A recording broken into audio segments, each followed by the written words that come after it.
Hello students, how are you? Today in this lesson I am here to start with a topic, inflation.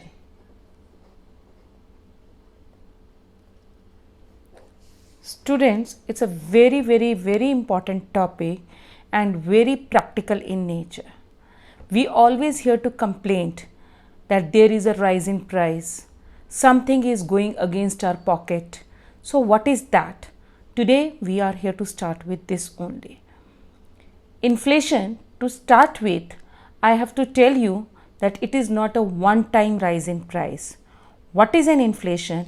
Inflation is a process. So when I am going to define it as a process, it means it has to be there on a regular basis as well as a continuity, in continuity. So what is inflation?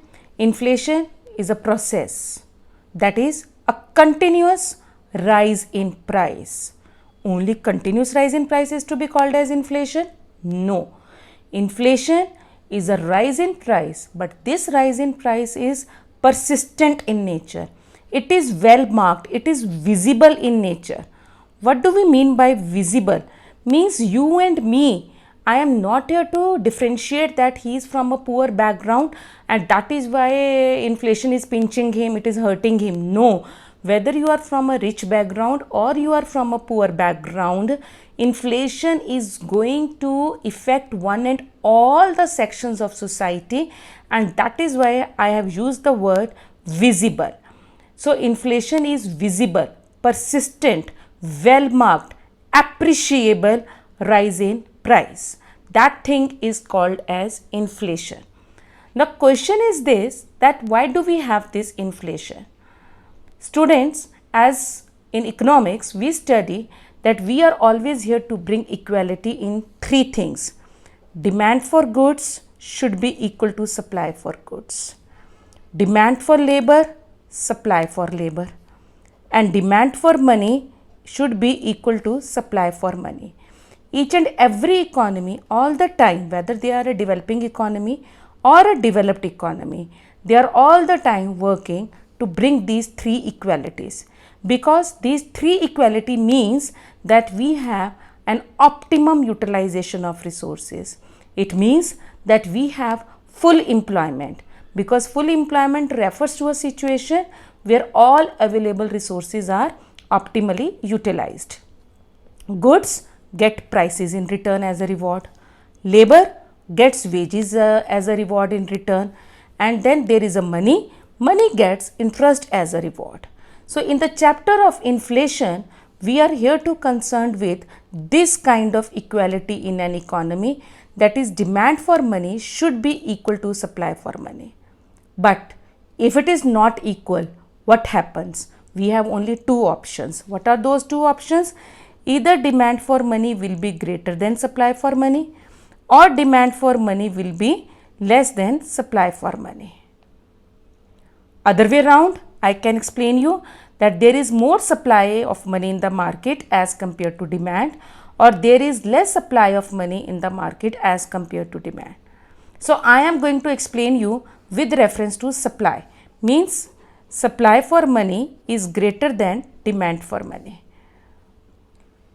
If it is the case, it means too much money is in circulation. You are getting more than your efficiency. You are getting more than your productivity. Production is not that much, but income is more. And when income is more, we know there will be more expenditure. And when expenditure is more, we are going to create a demand for goods. So when there is a more supply for money in the market, ultimately it leads to what? It leads to more purchasing power. And more purchasing power means there is going to be more demand for goods as compared to supply for goods. In order to create a demand, I simply take a second, a fraction of second, and I will say I need this thing, I need that thing. But is it possible for me to produce the same thing spontaneously at the same speed? No, it's not possible. So as I am going to have more circulation of money in the economy, more circulation of money leads to more purchasing power. More purchasing power makes you to force you to create demand for the goods, but there is no supply of goods correspondingly. So what happens? There is a gap. There is a gap. What is that gap? Demand for goods is more than supply for goods. It means what do I have? I will have shortage. And as per the knowledge of economics, we know things command value when they are in shortage. If the things are lying in plenty of amount, I would not have any price to pay. We know that the resources, whatever is available to us, are limited, and that too have alternative uses, and that is why I need to make a choice. The same thing is over here. I know that there is a demand, but there is no supply. You are here to ask for a particular good. You can take the case of at present. Initially, when we had a lockdown, not at present I am talking, initially in the beginning, when there was a problem of COVID-19, we were all here to buy masks, sanitizers, and at what price were they available? If a sanitizer, a bottle of sanitizer in the market, in the normal situation is available at 30 rupees, during that time it hiked to even 100 rupees, because there was a demand but there was no supply. But at present, currently, if you will see, it's not the case. Why? Because now supply is here, but accordingly we don't have demand. So whenever we are going to have more demand for goods, but correspondingly it's not possible for me, for an economy, to create a simultaneous supply, so there will be a shortage.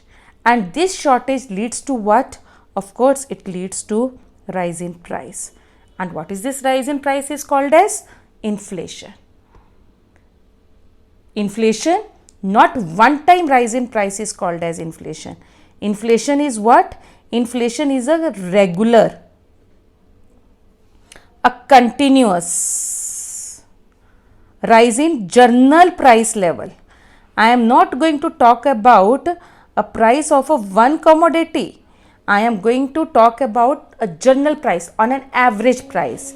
That overall price range is at high.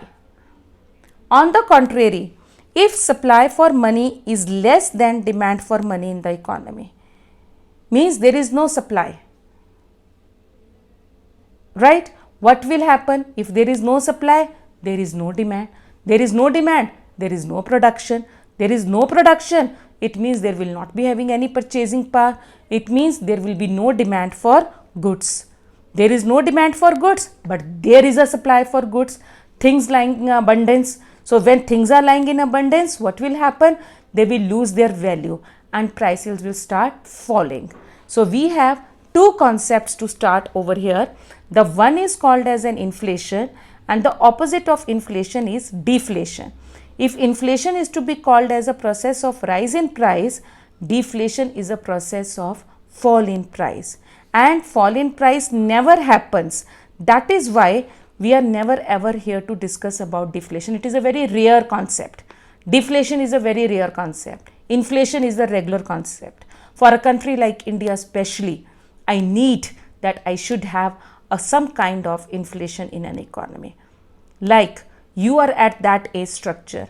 You, for your proper personality grooming, to make up your confidence at present, parents, teachers, we are here to give you a certain kind of freedom, a decision making power, so that you can gain confidence, you can have a personality, you can have a proper growth. In the same way, to have a growth of an economy, inflation is required in a developing nation like India. But as your parents are always vigilant, they are keeping an eye on your actions with some freedom. In the same way, RBI is always here to keep an eye on the circulation of money in an economy. If it is under control, good, no problem.